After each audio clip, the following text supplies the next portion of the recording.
जय हिंद। आज यहाँ पे पढ़ना है हम लोग के 10th क्लास के फर्स्ट चैप्टर बायोलॉजी का, ठीक है ना।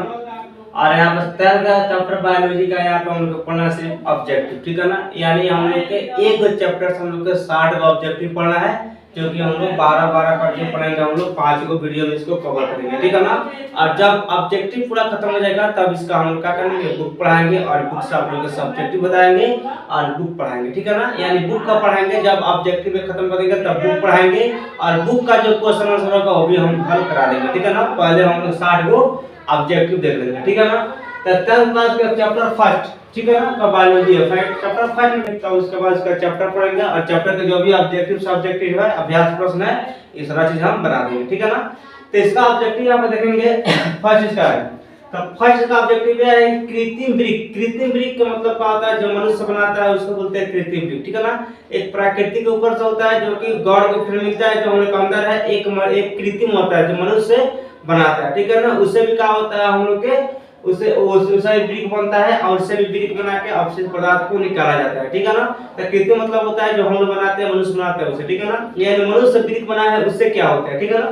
तो यहाँ पर कृत्रिम वृक्क किन अपशिष्ट पदार्थों को रक्त से अपवहन द्वारा अलग करता है। मतलब कहने का मतलब यह है कि कृत्रिम जो हम लोग वृक्क है या जो हम लोग वृक्क बनाए हैं, ठीक है ना, अपना से वो वृक्क जो है किन अपशिष्ट पदार्थों को खून से क्या करता है, अलग करता है, रक्त को अलग करता है। तो इसमें से कौन सा हो जाएगा हम लोग का ऑप्शन यहाँ पे, यानी किसको हम लोग अलग करता है, नाइट्रोजन के, कार्बन के, ऑक्सीजन के, सभी के। तो इसमें कौन सा नंबर राइट आंसर जाएगा हम लोग का, हम लोग का ए जाएगा, यानी नाइट्रोजन क्या करता है, हम लोग का अलग कर देता है। क्लियर है यहाँ पर कृत्रिम वृक्क किसको अलग करता है, किन अपशिष्ट पदार्थ को, नाइट्रोजन को, ठीक है।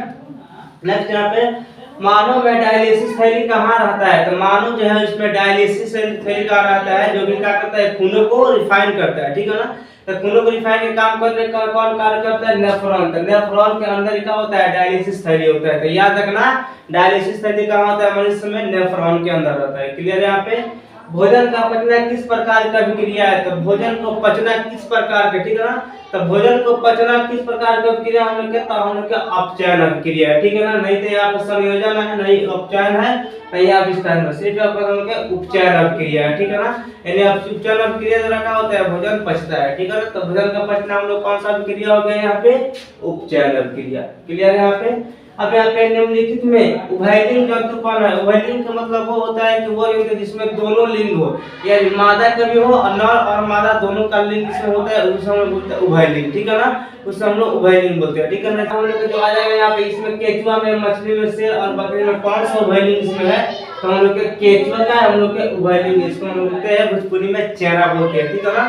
ठीक है, हम लोग का ये उभयलिंग है। क्लियर है यहाँ पे। नेक्स्ट यहाँ पे प्राकृतिक में ऑक्सीजन की संतुलन कैसे बना रहता है, यानी जो प्राकृतिक है, जो वायुमंडल है उसमें, ठीक है ना, हम लोग के जो यहाँ पर ऑक्सीजन का संतुलन कैसे बना रहता है इसमें। तो ऑप्शन क्या है कि संयोजन क्रिया से, कि प्रकाश संश्लेषण से, कि अपघटन से, कि सभी से। तो यहाँ पर किससे हम लोग का प्रकाश संश्लेषण से क्या होता है, संतुलन बना रहता है। इसका ऑप्शन कौन जाएगा, हम लोग के बी नंबर इसका राइट आंसर जाएगा। क्लियर है यहाँ पे।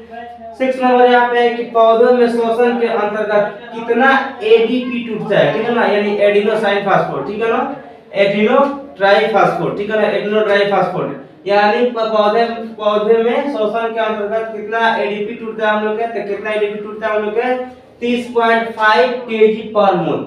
यानी इसका राइट आंसर कौन जाएगा, हम लोग ए नंबर जाएगा। कितना जाएगा, 30.5 केजी पर मोल। इतना क्या होता है, एडीपी टूटता है पौधा जब सांस लेता है, ठीक है, पौधा जब सांस लेता है, ठीक है ना। यानी पौधा के शोषण के अंतर्गत कितना, 30.5 केजी पर मोल टूटता है, ठीक है ना।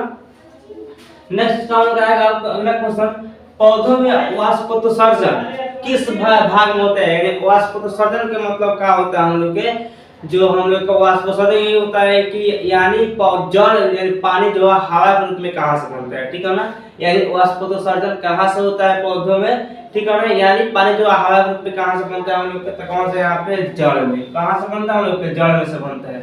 यानी पौधे में वाष्पोत्सर्जन की क्रिया किस भाग में होता है, हम लोग के जड़ में, क्योंकि जड़ से ही क्या होता है, पानी पत्तियों के पास पहुंचता है। तो इसीलिए उसका वाष्पोत्सर्जन कहाँ हो जाएगा, हम लोग के वाष्पोत्सर्जन जड़ में। क्लियर यहाँ पे। डेंगू उत्पन्न करने वाला मच्छर कैसे जन्म लेता है। डेंगू उत्पन्न करने वाला मच्छर कैसे जल में, आप लोग के दिमाग में आ रहा होगा गंदा जल में, नहीं, वो किस जल में होता है, हम लोग के साफ जल में, ठीक है ना। डेंगू उत्पन्न करने वाला मच्छर कहाँ रहता है, हम लोग के साफ जल में रहता है। क्लियर है यहाँ पे। नेक्स्ट यहाँ पे कूट पाद किसमें पाया जाता है? तो कूट पाद क्या होता है? कूट पाद जो होता है इससे क्या होता है? अमीबा में होता है। अमीबा इससे खाता भी है और इससे चलता भी है, ठीक है ना। तो यहाँ पे इसका ऑप्शन है यहाँ पे कि कूट पाद किसमें पाया जाता है? तो पैरामीशियम की, यूरिना की, अमीबा की सभी। तो कहाँ में? अमीबा में पाया जाता है, ठीक है। अमीबा में क्या होता है? कूट पाद के सहायता से खाता भी है अमीबा और इसी के सहायता से चलता भी है। क्लियर यहाँ पे। नेक्स्ट यहाँ पे मनुष्य में वृक्क किससे संबंधित है? यानी जो मनुष्य में वृक्क है उसका कार्य क्या होता है? तो किससे संबंधित कार्य करता है, ठीक है ना। तो पोषण से संबंधित, कि शोषण से, कि उत्सर्जन से, कि परिवहन से। तो किससे करता है? वो उत्सर्जन से संबंधित है, ठीक है ना। तो क्या कहता है यहाँ पे? पेशाब क्षमता है। तो पेशाब क्षमता है तो पेशाब कैसा पदार्थ हुआ? उत्सर्जन हुआ, उत्सर्जन पदार्थ हो गया, ठीक है ना। तो किससे हम लोग संबंधित है? उत्सर्जन से संबंधित है। कौन सा हम लोग के? वृक्क। क्लियर, याद रखना, ठीक है ना। वृक्क किससे संबंधित है? तो उत्सर्जन से ही संबंधित है, ठीक है।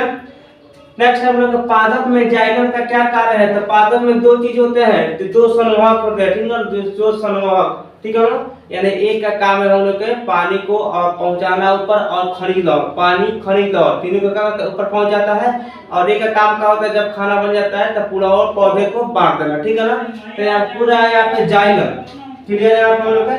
हाँ, पादप में जाइलम का क्या काम होता है? जाइलम का एक फ्लोएम होता है, एक जाइलम होता है। तो जाइलम का कार्य यही होता है कि जल और खनिज लवण को क्या करना? पत्ती के पास पहुंचा देना। और फ्लोएम का क्या होता है कि खाना बन जाता है वहां पर ग्लूकोज तो पूरा पौधे को बांट देना, ठीक है ना। इन्हिबिटर काम करता है। तो जाइलम का काम क्या होता है? जल का संवहन। जल का क्या करता है? हम लोग के पौधा के पत्ती तक पहुंचा देता है, ठीक है ना। भोजन का नहीं करता है यहाँ पे, अन्न का भी नहीं करता है, बल्कि क्या करता है? जल का संवहन कौन सा है? या वहन कौन सा हम लोग का? जाइलम होता है। क्लियर यहाँ पे, समझ में यहाँ पे आ गया। यहाँ पे पाइरुवेट की विखंडन से CO2 यानी कार्बन डाइऑक्साइड, H2O यानी जल तथा ऊर्जा प्राप्त करने की क्रिया कहाँ होती है? तो ये बाबू कहाँ होता है? तो ये तो कोशिका द्रव में होता नहीं है। ये जब भी होगा तो कहाँ होगा? माइटोकॉन्ड्रिया में होगा। कहाँ होगा? माइटोकॉन्ड्रिया में ये होता है, ठीक है ना। एंड जब भी पाइरुवेट टूटता है, विखंडन होता है, तो कहाँ टूटता है? उनका माइटोकॉन्ड्रिया के अंदर ये टूट जाता है, ठीक है ना। लास्ट माइटोकॉन्ड्रिया के अंदर, ठीक है। तो हम लोग यहाँ पे मिला जुला के हम लोग यहाँ पे 12 ऑब्जेक्टिव पढ़े, जो कि हम लोग के बायोलॉजी का फर्स्ट चैप्टर का यहाँ पे है, जो कि 12 है। ऐसे हम लोग का 5 वीडियो पढ़ाएंगे, जो कि 12 × 5 = 60, यानी एगो चैप्टर हम लोग का 60 ऑब्जेक्टिव पढ़ना है। उसके बाद हम लोग चैप्टर पढ़ाएंगे और उसके बाद चैप्टर में जो प्रश्न आंसर है एंड जो उसमें अभ्यास प्रश्न है उसको हम लोग पढ़ाएंगे, ठीक है ना। तो इसको आप याद रखिएगा, क्योंकि ये मैट्रिक में इससे बहुत सारा सवाल आता है, ठीक है ना। ये नहीं कि 100% आएगा नहीं, लेकिन आता है, ठीक है ना। क्योंकि 100% गारंटी नहीं देते हैं, बस इसमें से आएगा, ठीक है ना। तो आज के लिए क्लास सही था। आज के लिए क्लास जय हिंद।